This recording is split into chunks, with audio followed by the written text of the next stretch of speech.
Hi, so welcome to the Irish Teacher.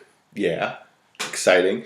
Let me talk about what's been going on this past week. It's been a really great week, but it's also been a very long week. I've been so tired and exhausted, and I don't even know what else. But it's good. It's been fun. I've enjoyed it a lot. I've met all my students. I've had all my classes a couple times now. I've had one of them 4 times because I meet with them every day, which I gotta admit is very difficult to kind of keep ahead of planning wise. But I do not know how grade school teachers do that. You're just constantly planning day and day, just what you're gonna be doing with these kids. I'm turning this because that light is like glaring right there. Um, so here's what's been going on. So my eighth grade kids, we got them started on free reads and stuff, and I've got them just now starting to work on quick writes and things like that. I think they're doing all right. I hope they're doing all right. They seem to enjoy the books, the writing. They were less than thrilled about, but most kids are at that age. I think I can. I'm going to work with them closely to make sure that they're learning how to properly write, kind of concise sentences and paragraphs and all those fun things. Well, I think they're fun because I love to write, but that's just me. Um, I started my freshman on To Kill a Mockingbird, which they are already telling me they hate and don't want to really read, but I think it's boring. And well, I had them read the first chapter in class, and so to be fair, the first chapter is kind of boring for the most part. The ending gets a little bit better, but for the most part, it's kind of boring because it's setting up the story, it's building up to later on. There you go. But they don't believe me, and yeah, hopefully they'll find it more interesting as we go on. My 10th and 12th graders are reading Catch 22, which I'm excited about because it's a fun book to read. It's really, really quirky. If you haven't read it before, you should definitely give it a read. It's Catch 22 by Joseph Heller. And it's funny. It's fun to read, but I don't think my students are getting all the humor just yet. Um, but they will eventually, hopefully. And to be honest, I mostly picked it because it's one of the few books I had a lot of copies of, and enough copies for a class.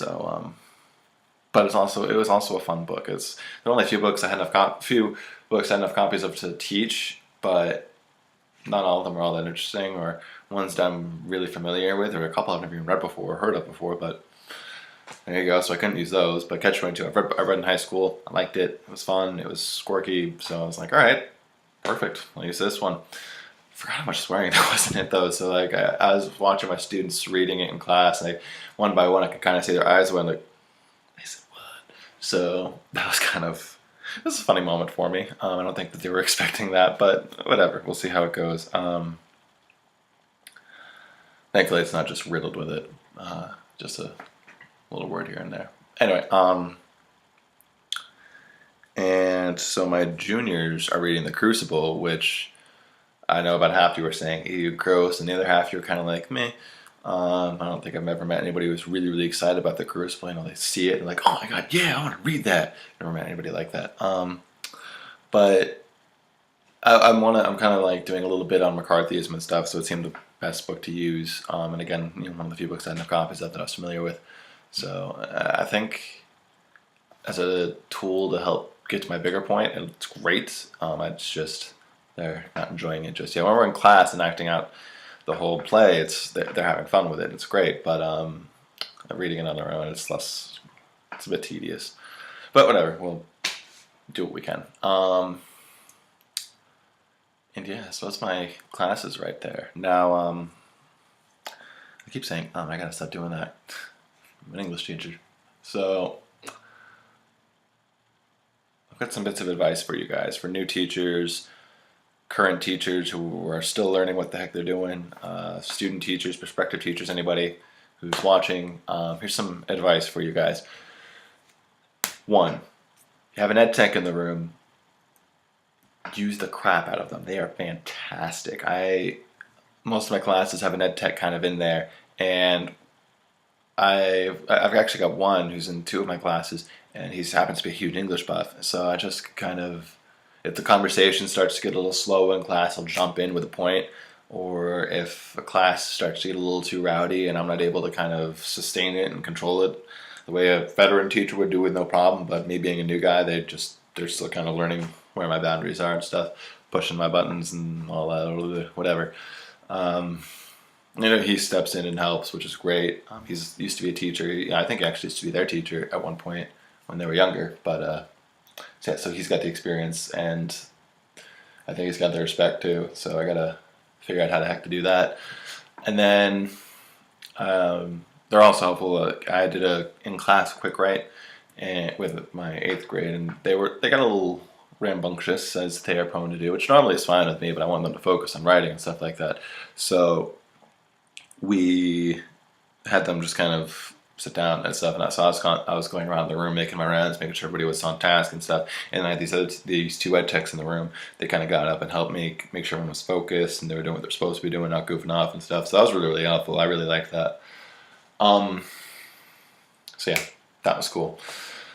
They're really helpful. So, and they're smart. They know the kids better than you do, guaranteed. Unless they are a brand new hire, just like you, then I don't know. Talk to a different ed tech. Anyway, so yeah, that's advice tip number 1. Use your ed techs. Here's my second little bit. In college, during my teaching classes, we were constantly talking about students as if they were self-motivated learners and stuff like that, or how to get them to become self-motivated learners. And for those of you who don't know what a self-motivated learner means, I'm quick definition for you. Say I wanted to learn how to, I don't know, build a door. I don't want to say that because I'm looking at a door right now that's half built. So say you want to build a door or a house, you'd be motivated enough by yourself to just go out and learn how to build a house. That's a self-motivated learner. It's someone who can motivate themselves to go learn how to do something. So we're talking my teaching classes, my ed classes a lot. We constantly talk about students as if they're self-motivated learners, or close enough that we can motivate them some more just to get to that point. For those of you who've never been in a classroom before, let me tell you something. That's not the case. Ever. Like, ever. It's just not true. I've lived with a couple students who are self-motivated, but more or less just because they want the grades, and it's not about enriching their own knowledge. It's about making sure that they get the A and all that stuff. You'll see a lot of those. You get fake self-motivated learners, the ones who just want to make sure that they get the really good grade and all that stuff. The content itself, less important, but it's just kind of their way to get the grade, which you're going to see a lot of. I actually remember one student during my student teaching, he was constantly talking about how he can grace his grades, and at first I thought that it was a sign of him actually being a self-motivated learner. Eventually I kind of realized, no, he just wants to get the A and all that, so he doesn't care so much about the content so much as what the grade book says.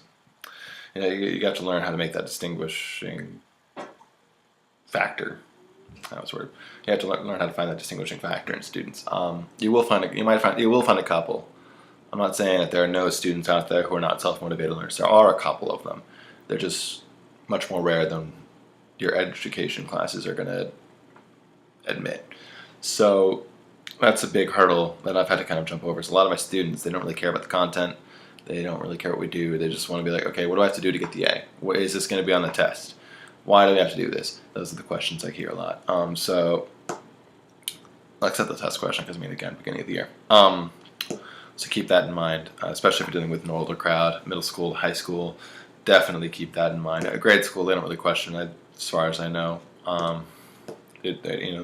But when you get to the older grades, especially like that freshman, 8th grade age, they're just kind of they're less motivated. They're just starting to get into they're just starting to really kind of develop as a person, who they're going to be for the rest of their lives, so they have to kind of push boundaries, and they've got so many other things going on in their lives that in their minds it just doesn't matter. I think, I don't know, it's been a while since I was that age. Jesus, I'm going to be 24 soon. I feel old. So yeah, that's another little bit, not everybody's a self-motivated learner. So that's something you're just going to kind of figure out how to adapt to it. You got to find someone to motivate them. Anyway, and here's my last little bit. Don't treat every class the same. I had a couple different professors tell me different things about what to do with your classes. Some of them, I had one tell me, don't be the friend, don't be anything. You're their teacher. You're not their friend. You're not their counselor. You're not their parent. If one of them comes to you with a problem, send it to somebody else and don't deal with it. You're there to teach. I had another professor who was like, you got to be friends with them. It's always good to be friends with them. You got to learn about their lives. You're the one who's going to be helping them with all their issues and stuff. You're going to be with them You're going to be with them during the day more than the parents will be sometimes. And so you got to be there for them, support them and stuff, and kind of taking a counselor role. I think that kind of depends on your personality. Personally, I like to, in my mind, and from just my past experience with teaching, I've always kind of taken on the, I don't know, kind of friendly goof off kind of role. I take when I'm teaching seriously. I'd make sure that they understand it's serious as well. But I kind of take on the laid back. Hey, if you've got an issue, we can talk it out. If not, do whatever.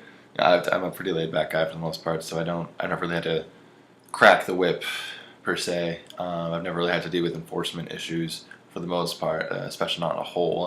Occasionally I have a student act out, but it's something I can handle that fairly easily. Generally by the time I actually had one student during student teaching at the beginning of the year, he seemed like he was going to be kind of a troublemaker a little bit, but we ended up talking video games somehow. I don't know how it came up. We're just sitting in the room. I think it was during a lunch period, and kind of just ended up starting to talk video games. And he had respect like that, and he never gave me a problem ever.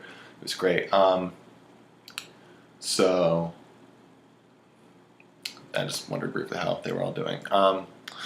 So some students you can get along with friendly, and it helps. It definitely helps you build a rapport with them, earns their respect.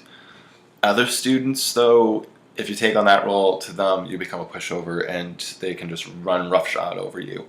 So you have to kind of judge it by the student and also by the class. If the class, for the most part, is people who you think you can get on pretty well with, friendly and all that stuff, then whatever, that's fine. If you want to take on laid back roles, great. If you can do something like that. But if you have a student or class where they kind of like to push boundaries and see what they can get away with, then you definitely have to take on kind of a more, assertive role, and you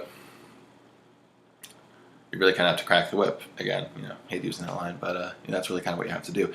And I've never had to do anything like that before. I've never ever had to take a student's laptop away, which I had to do for the very first time this week, because they were watching Duck Dynasty on their laptop while they were supposed to be doing homework. So I had to do that. That was interesting. I've never done that before. And I came this close having to assign my very first attention ever. So it was a very interesting week. I had a bit of a learning curve. In the first couple days, I kind of took my usual route, and it just kind of went the friendly way. Hey, I'm Mr. Fitzgerald. You can call me Mr. Fitz, whatever. Which for most of my classes worked fine. They didn't really have a problem with that. They didn't take advantage of it too much. But I had a few who kind of saw that as like, all right, we can just kind of do whatever we want to this guy. He's not going to care. So I had to learn pretty quickly how to kind of take that. Like, no, you're going to call me Mr. Fitzgerald. You're going to do as I say because, I don't know, whatever, insert reason for the situation here.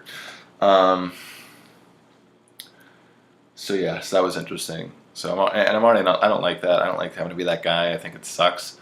Definitely like it more where I can just be kind of the friendly, laid back dude. But you have to. Sometimes students are just going to push you, and you have to respond appropriately and assertively, and show that you're the teacher, you're the one in charge. So that's pretty much. Those are my bits of advice. That's what's happened this week. Post another video later this week about everything else. It's gonna be awesome. Hope that things go better. If you have any questions, comments below, please subscribe, because that would be awesome and make my day. And yeah, thanks for watching The Irish Teacher. See you next time.